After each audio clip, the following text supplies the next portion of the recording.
Hello అండి, welcome to my channel Suma cooking. ఈరోజు special వచ్చేసి ఎగ్ పొరుటు, అది కూడా నల్లగారంతో కోడిగుడ్డు వేపుడు. ఒక్కసారి ట్రై చేయండి, నిజంగా ఫిదా అయిపోతారు. అంత రుచిగా ఉంటుంది. మనకి జ్వరం వచ్చినప్పుడు, నోటికి ఏమీ తినబుద్ధి కానప్పుడు ఒక్కసారి ఎగ్తోని ఈ విధంగా ట్రై చేయండి. సూపర్గా ఉంటుంది, చాలా బాగా అనిపిస్తుంది, తినే కొద్దీ తినాలనిపిస్తుంది. ఎగ్తోని మనం చాలా రకాలు, చాలా వెరైటీస్ చేసుకొని ఉంటాం కదా.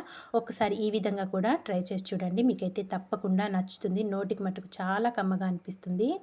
దానికోసం అయితే ఇక్కడ ఒక 4 ఎగ్స్ని తీసుకోవాలి. తర్వాత వచ్చేసి ఒక గుప్పెడు వరకు కరివేపాకు, అలాగే ఒక 10 నుంచి 15 వరకు వెల్లుల్లి రెబ్బలు పొట్టు తీయకుండానే తీసుకోవాలి. 1 టేబుల్ స్పూన్ వరకు ధనియాలు, మీ స్పైసీని బట్టి ఎండుమిర్చి తీసుకోవాలి. అల్లం ముక్కలు ఒక 2 నుంచి 3 వరకు తీసుకోవాలి. తర్వాత స్టవ్ పైన ఒక ప్యాన్ పెట్టేసుకొని ఒక 2 టేబుల్ స్పూన్ల వరకు ఆయిల్ వేసుకోవాలి. ఆయిల్ కొంచెం వేడయ్యాక దీంట్లో మనం తీసుకున్న ఎండుమిర్చిని వేసేసుకోవాలి. ఎండుమిర్చి కొంచెం ఎక్కువగానే వేసుకోండి. ఈ నల్లగారం అనేది కారం కారంగా చాలా అనిపిస్తుందండి, చాలా బాగా అనిపిస్తుందండి. నోటికి మట్టుకు భలే కమ్మగా ఉంటుంది.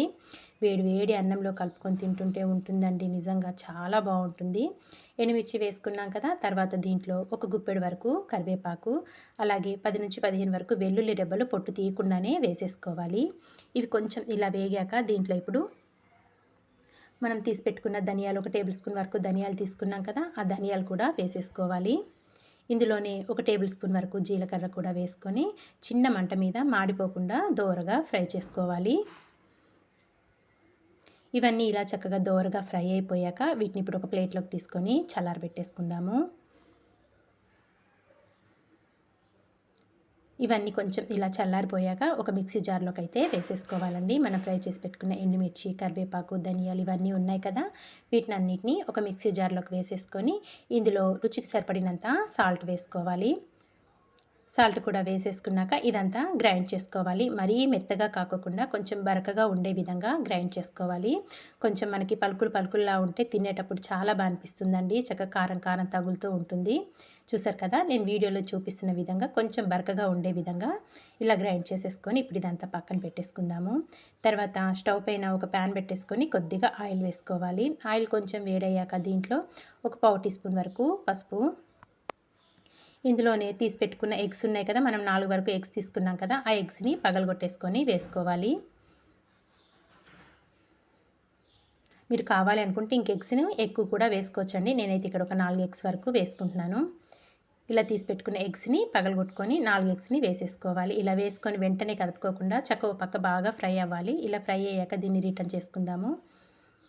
ఇలా రిటర్న్ చేసేసుకొని దీన్ని చిన్న చిన్న ముక్కలుగా కట్ చేసుకోవాలి. మరీ చిన్న చిన్నగా కాకుండా నేను వీడియోలో చూపిస్తున్న విధంగా పీసుల్లాగా అయితే కట్ చేసేసుకోవాలండి. ఇలా కట్ చేసుకొని చక్కగా దోరగా ఫ్రై చేసుకోవాలి రెండు వైపులా. మనం వేసుకున్న ఆమ్లెట్ అనేది, మనం ఇంకా ఆమ్లెట్ వేసుకున్నాక సాల్ట్ అనేది వేసుకోలేదు, ఆల్రెడీ మనం కారంలో వేసుకున్నాం కాబట్టి సరిపోతుందండి కరెక్ట్గా. ఆమ్లెట్ చక్కగా బాగా ఫ్రై అయిపోయాక మనం ముందుగా ప్రిపేర్ చేసి పెట్టుకున్న ఈ నల్లగారం, ఎండుమిర్చి ఇవన్నీ గ్రైండ్ చేసుకున్నాం కదా, ఈ పొడంతా ఎగ్లో వేసేసుకొని బాగా మిక్స్ చేసేసుకోవాలి. ఎగ్కి పట్టే విధంగా బాగా మిక్స్ చేసేసుకోవాలండి. ఆ ఫ్లేవరే చాలా బాగా వస్తుందండి, నిజంగా ఎక్సలెంట్గా ఉంటుంది టేస్ట్ మటుకు. ఒక్కసారి అయితే ట్రై చేసి చూడండి. ఇదంతా ఇలా బాగా మిక్స్ చేసేసుకొని మూత పెట్టుకొని ఒక 2 నిమిషాలు మగ్గించుకుందాము.